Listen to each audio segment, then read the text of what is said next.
자유한국당이 황교안 대표가 대통령 권한대행 시절 이른바 계엄령 문건에 대한 보고를 받았을 거라는 의혹을 제기한 임태훈 군인권센터 소장을 검찰에 고발했습니다. 여기에 대해서 임태훈 소장, 진실을 밝힐 기회가 주어졌다면서 법적인 조치를 환영한다고 말을 했는데 이제 검찰 수사를 통해서 진실이 가려질지 주목됩니다. 이대건 기자의 보도입니다. 탄핵 이틀 전 이른바 촛불 집회 계엄령에 착수한다는 문건 원본이 공개된 지 하루 만에 자유한국당 황교안 대표가 공식 입장을 내놨습니다. 임태훈 군인권센터 소장의 의혹 제기와 달리 대통령 권한대행 시절 황 대표 자신은 관련 문건을 전혀 알지 못했다는 겁니다. 특히 계엄령 문건이 정식 보고되었을 것이라는 국가안전보장회의 NSC에 참석했을 수도 있지만 본 적도 들은 적도 없다고 강조했습니다.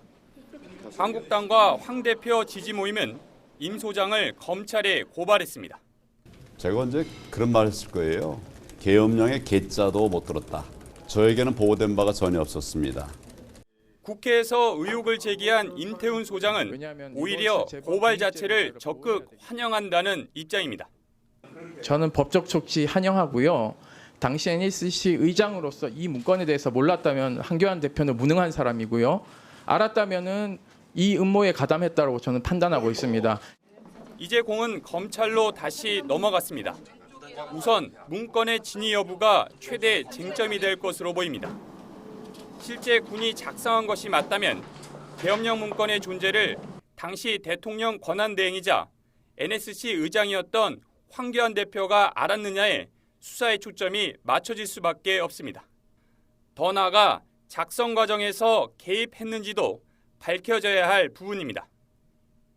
유신의 부활을 연상시키는 이 과정에 황교안 대표는 자유한국당 황교안 대표는 어떤 역할을 했는지 명명백백하게 밝혀져야 합니다.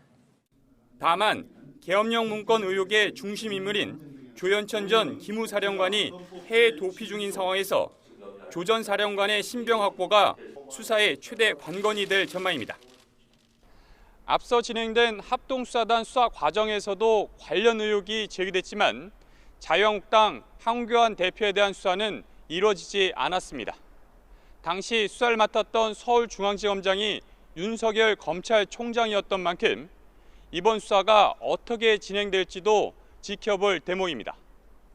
YTN 이동훈입니다.